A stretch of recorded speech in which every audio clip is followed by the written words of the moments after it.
दोस्तों, सगे भाइयों में चाहे कितना ही प्रेम हो, स्नेह हो, लेकिन फिर भी वे जिनके जो पुत्र होते हैं, जो चचेरे भाई कहलाते हैं, उनमें दुश्मनी कैसे हो जाती, कैसे एक दूसरे के खून के प्यासे हो जाते हैं। दोस्तों, इस वीडियो में 2 मिनट का वीडियो है, सुन करके जरूर जाना, जीवन में आपके भी काम आएगा। तो दोस्तों, दो सगे भाई थे। दोनों में बहुत प्रेम था, अथाह प्रेम था दोनों में। जो भी जमीन प्रॉपर्टी कुछ भी खरीदते थे, छोटा भाई बड़े भाई के नाम करवा दिया करता था। लेकिन ईश्वर की कृपा देखिए कि दोनों की पत्नियां भी प्रेग्नेंट एक साथ होती हैं और दोनों की डिलीवरियां भी एक साथ होती हैं। लेकिन भगवान जो करता है वो भगवान करता है, कोई नहीं जानता। जो छोटा भाई था वो बड़े भाई से बहुत प्रेम करता था, पिता की समान उनको मानता था। तो जैसे ही दोनों की डिलीवरी पीरियड आता है, तो बड़े भाई की पत्नी रहती है, वो पीरियड डिलीवरी होते वक्त उसका देहांत हो जाता है और वो मर जाती है। अब छोटे भाई के भी लड़का होता है, बड़े भाई के भी लड़का होता है। बड़े भाई की पत्नी मर जाने के बाद उस बच्चे को लालन पोषण करने में बहुत दिक्कतें आने लगी। उसको गाय का दूध पिलाया गया, वो भी उसको नहीं पचा। बकरी का दूध पिलाया गया, वो भी उसको सूट नहीं हुआ, वो उससे भी उसको उल्टी दस्त होने लगी। तो उसकी जो सासू माँ थी, उसने कहा, बेटा वो भी तेरे जेठानी का लड़का है, चाहे तो तू भी उसे पाल सकती है, तेरा दूध पिला सकती है, तेरी भी अभी अभी डिलीवरी हुई है, तो तेरा एक छोटे भैये को पिला देना, एक बड़े भाई को पिला देना, उसको भी तेरा बेटा ही मान ले। तो वो छोटी बहू जो रहती है वो मान जाती है। तो एक आंचर से छोटे भाई के लड़के को दूध और एक से खुद के लड़के को दूध पिलाने लगती है, यानी जेठानी के लड़के को दूध पिलाने लगती है। धीरे धीरे समय बीतता जाता है। उसका चाचा उसको जो भी लाता है, चाचा बड़े लाड़ प्यार से उस बड़े भाई के लड़के के लिए बाजार से ला करके सबसे पहले उसी के हाथ में थामता है। तब तक ये ज़मीन खरीदते हैं, जितनी भी प्रॉपर्टी खरीदते हैं, सभी ज़मीन जायदाद बड़े भाई के नाम करते जाते हैं। धीरे धीरे बहुत सारी उनके पास प्रॉपर्टी हो जाती है, खूब खाते पीते हो जाते हैं। धीरे धीरे बच्चे भी बड़े हो जाते हैं।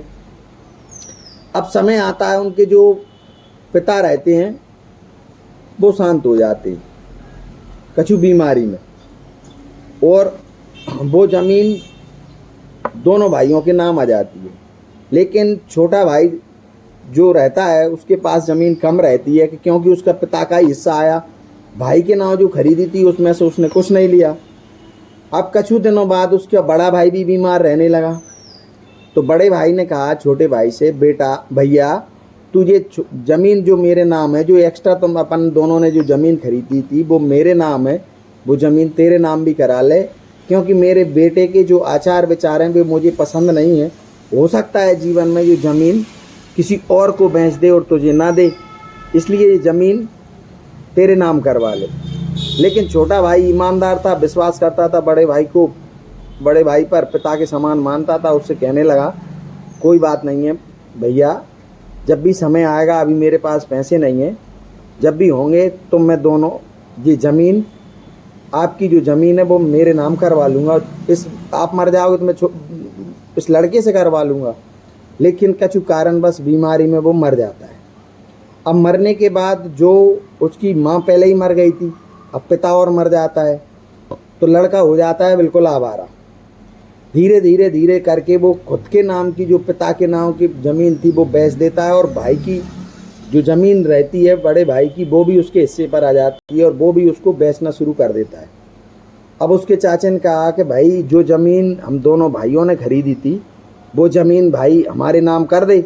लेकिन उसकी नीयत बदल जाती है, उसकी नीयत में खोट आ जाता है और वो ज़मीन दूसरे के नाम बेचने लगता है, जो उसके भाइयों ने इकट्ठी खरीदी थी और जो उसके नाम आई थी। अब उसके समझाने के बाद भी वो नहीं मानता। लेकिन उसके चाचा ने कहा कि भाई तू दूसरे को ज़मीन बेच रहा है, वो पैसे मुझसे भी ले सकता है, मैं भी तुझे ये पैसे दे दूंगा, तो भाई मेरी ज़मीन मेरे नाम करवा दे जो हम दोनों भाइयों ने खरीदी थी। लेकिन वो एक नहीं मानता। किसी गांव के की कहाव में या परिवार के कहाव में या रिश्तेदार के कहाव में या ससुराल वाले की कहाव में आकर के वो पूरी ज़मीन गांव के किसी अन्य व्यक्ति को बेच देता है। और वो बेचता है कैसे? उधार पैसों में। 50 फिर ले लिए, 60 फिर ले लिए, 70 फिर ले लिए, ऐसे करके वो ज़मीन दूसरे को बेच देता है। और सगे चाचा को वो ज़मीन नहीं बेचता, जो कि चाची ने उसे अपने खुद का करेजे में से दूध पिला करके उसको पाला था, पोसा था, बड़ा किया था। तो दोस्तों, समाज में आज भी ऐसे दरिंदे हैं जो अपने माँ बाप से,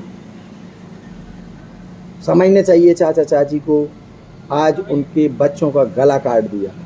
तो जो अपन किसी के साथ अच्छा करेंगे, जितना अच्छा करेंगे, वो आगे चल के उतना ही बुरा अपने साथ और अपने बच्चों के साथ करेगा दोस्तों। तो इस चीज़ का ध्यान रखना। कभी कोई से प्रॉपर्टी, ज़मीन जायदाद है तो सर अपने नाम पर हाल साल करवा लें, किसी के भरोसे ना रहे, नहीं आगे चल के वो अपने तो गला काटेगा ही, और अब आगे चल के अपने बच्चों का भी वो गला काट देगा, बिल्कुल कतई आँख भी नहीं मूंचेगा दोस्तों। तो वीडियो आपको पसंद आई हो तो लाइक शेयर ज़रूर करिएगा। जय श्री राधे, जय श्री श्याम।